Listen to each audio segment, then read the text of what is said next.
Welcome friends, आप सभी का स्वागत है आपके अपने Facebook page MR online study पर।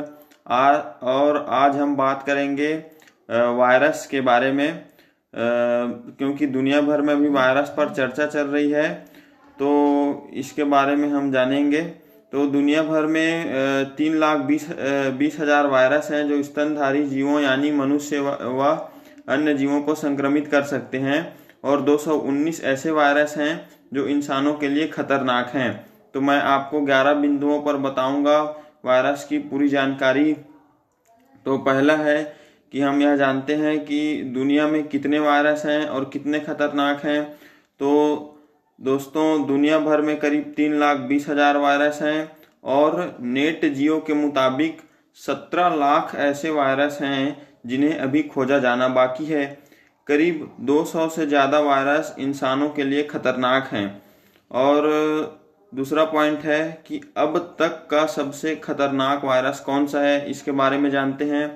तो मार्बर्ग जो 1967 में खोजा गया था, और इबोला जो 1976 में आया था वायरस, अब तक के सबसे खतरनाक वायरस रहे हैं। और इन दोनों वायरस इबोला और मार्बर्ग से संक्रमित होने वाले 90% जो मरीज थे उनकी मृत्यु हुई। और इसी तरह रेबीज जो है बहुत खतरनाक वायरस है। तीसरा पॉइंट है, वायरस सर्वाधिक किन जगहों पर पाया जाता है उसके बारे में बताते हैं। तो वायरस जो है जहाँ कम तापमान होता है और सूर्य की रोशनी जहाँ पर कम पड़ती है ऐसी जगह, और ट्रॉपिकल रेन फॉरेस्ट वाली जगहों पर सर्वाधिक यह पाई जाती है। जैसे कि हम इसके लिए बता सकते हैं कि एशियन और अफ्रीकन शहरों में जो है मांस के बाजार जहाँ पर होते हैं ना, वहाँ पर ये वायरस अधिक पाए जाते हैं। और जानते हैं कि क्या ऐसे वायरस हैं जिनसे संक्रमण के लक्षण नहीं दिखते जिनमें। तो देखते हैं कि हाँ, ऐसे वायरस हैं जिनमें संक्रमण के लक्षण नहीं दिखते, और करीब 55 से 74% ऐसे वायरस इन्फेक्शन हैं जिनसे संक्रमित होने पर कोई लक्षण नहीं पाए गए, जैसे कि हर्पीज वायरस, कोविड वायरस और एड्स जैसे रोग जो है एसिम्प्टोमेटिक लोगों द्वारा फैलाए जा सकते हैं। और सबसे ज़्यादा खतरा किन लोगों को हो सकता है वायरस से, इसके बारे में जानते हैं।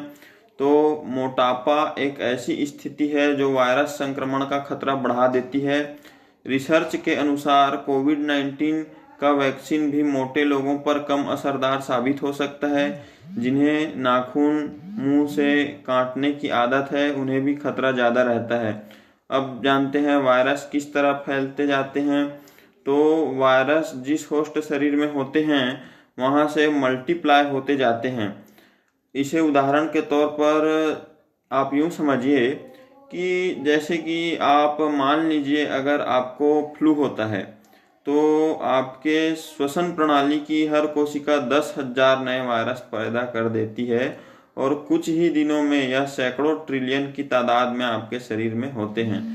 अब यह जानते हैं कि क्या कोई वायरस फायदेमंद भी हो सकता है।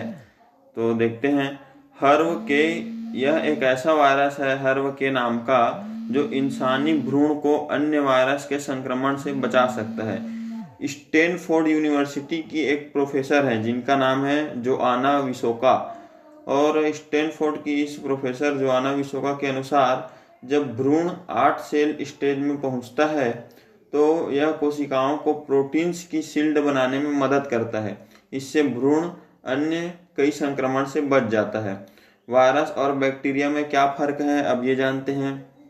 तो फ्रेंड्स, वायरस बैक्टीरिया से छोटे होते हैं, जानकारी के लिए बता दूं, और सभी वायरस एक प्रोटीन आवरण में होते हैं।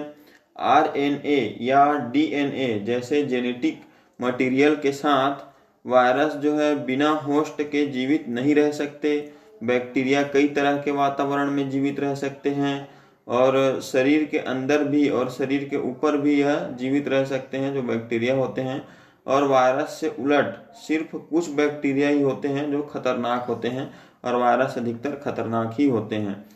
और वायरस और बैक्टीरिया से फैलने वाले जो रोग होते हैं उसको देखते हैं। तो बैक्टीरिया से जो रोग अधिकतर फैलते हैं वह है food poisoning, tetanus, TB, bacterial meningitis और यूरिनरी इन्फेक्शन, कॉलरा व अन्य रोग जो हैं ये सभी बैक्टीरिया से फैलते हैं। और वायरस से जो सबसे ज़्यादा रोग फैलते हैं उनके नाम है इन्फ्लुएंजा रोग, चिकन पॉक्स, ये वायरस से फैलते हैं, measles, वार्ट्स, hepatitis, Zika, Covid, HIV, ये सभी वायरस से फैलते हैं।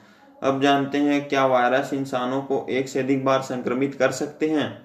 तो जी दोस्तों, हाँ जरूर, एक से अधिक बार भी संक्रमित कर सकते हैं वायरस आपको। कई बार बाहरी संक्रमण से या फिर आंतरिक रूप से सक्रिय होकर ये वायरस फिर से उत्पन्न हो सकते हैं।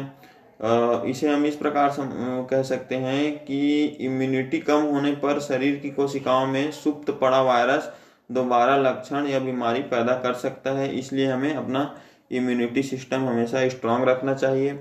संक्रमण से रिकवरी और री इन्फेक्शन से बचने के लिए सेल मीडिएटेड इम्यूनिटी बहुत महत्वपूर्ण है दोस्तों। अब आखिरी पॉइंट जो बताना चाहता हूँ ये है कि 42% ज़्यादा खतरा जो है बढ़ जाता है मोटापे से ग्रस्त लोगों का फ्लू से संक्रमित होने का। तो यह था दोस्तों वायरस के बारे में मुख्य जानकारी। आशा है कि आप सभी को अच्छे से समझ आई होगी। इसी प्रकार के नए नए जानकारी प्राप्त करने के लिए हमारे इस पेज MR ऑनलाइन स्टडी से जुड़े रहें। धन्यवाद दोस्तों।